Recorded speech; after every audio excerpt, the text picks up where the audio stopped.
जटाटवी गलज्जल प्रवाह पावितस्थले कलेवलम्ब्यलम्बितां भुजङ्गतुङ्गमालिकान्तमड्डमड्डमड्डमन्निनादवड्डमर्वयं चकार चण्डताण्डवं तनोतु नः शिवः शिवम्।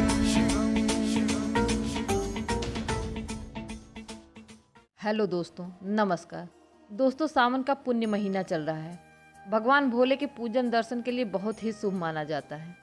हम सब जानते हैं कि भगवान शंकर की पूजा बेलपत्र, सफ़ेद फूल, पीले फूल, भांग, धतूरा, याक के पत्ते, दूध, दही, घी, शहद और मक्खन से भी उनका जलाभिषेक किया जाता है। अगर ये सब कुछ ना भी समझ में आए तो आप सिर्फ जल और बेलपत्र से भी भगवान भोलेनाथ की पूजा कर सकते हैं। बस आपकी पूजा में भगवान के लिए प्रेम प्रबल होना चाहिए। भगवान तो वैसे ही भोले हैं, वो आपकी पूजा सामग्री को नहीं देखते हैं, वो तो सिर्फ आपके भाव को देखते हैं। दोस्तों, सावन के मास में कांवड़ यात्रा का बहुत महत्व है। इस मास में श्रद्धालु जगह जगह के गंगा घाटों से जल भरकर भगवान भोलेनाथ का जलाभिषेक करते हैं। कहा जाता है कि आषाढ़ शुक्ल की एकादशी से देवउठनी एकादशी तक भगवान विष्णु क्षीर सागर में शयन के लिए चले जाते हैं तथा आषाढ़ शुक्ल की पूर्णिमा से सभी देवियां भी गुफाओं में एकांतवास के लिए चली जाती हैं। इसलिए इस बीच किसी और देवी देवता की पूजा नहीं की जाती है और इसलिए ये महीना भगवान भोलेनाथ की पूजा के लिए बहुत शुभ माना जाता है। पहले यह यात्रा सिर्फ भारत में ही निकाली जाती थी, लेकिन अब विदेशों में भी भक्त कांवड़ यात्रा निकाल रहे हैं।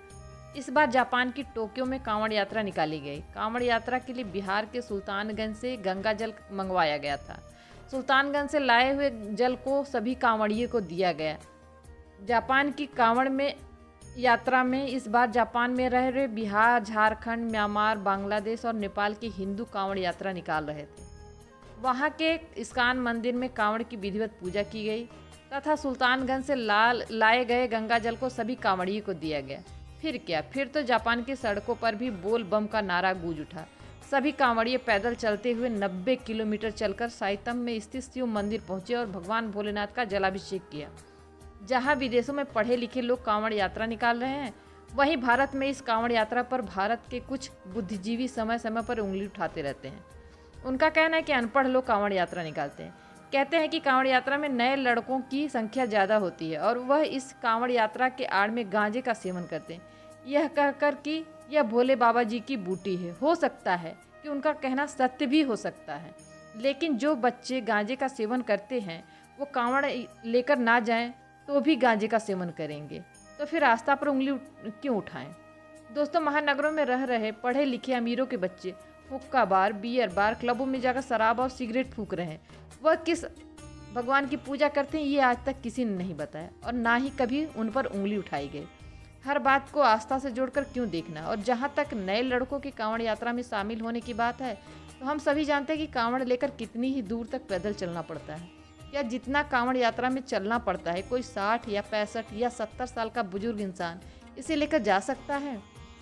बोलने वाले कुछ भी बोलते रहते हैं। दोस्तों, जहाँ तक विदेशों में लोग भारतीय त्योहारों में बढ़ चढ़ कर भाग ले रहे हैं, वहीं भारत में ही भारतीय त्योहारों को ना मानने के सुर समय समय पर उठते रहते हैं।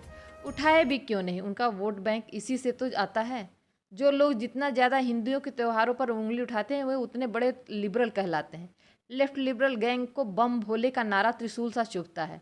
लोग बड़ी बड़ी ज्ञान और विज्ञान की बातें सिखाते हैं, लेकिन आस्था के जन सैलाब के आगे ज्ञान और विज्ञान सब फेल है। इधर यूपी में तो महाराज जी ने लेफ्ट लिबरल को और भी गहरा घाव दे दिया है।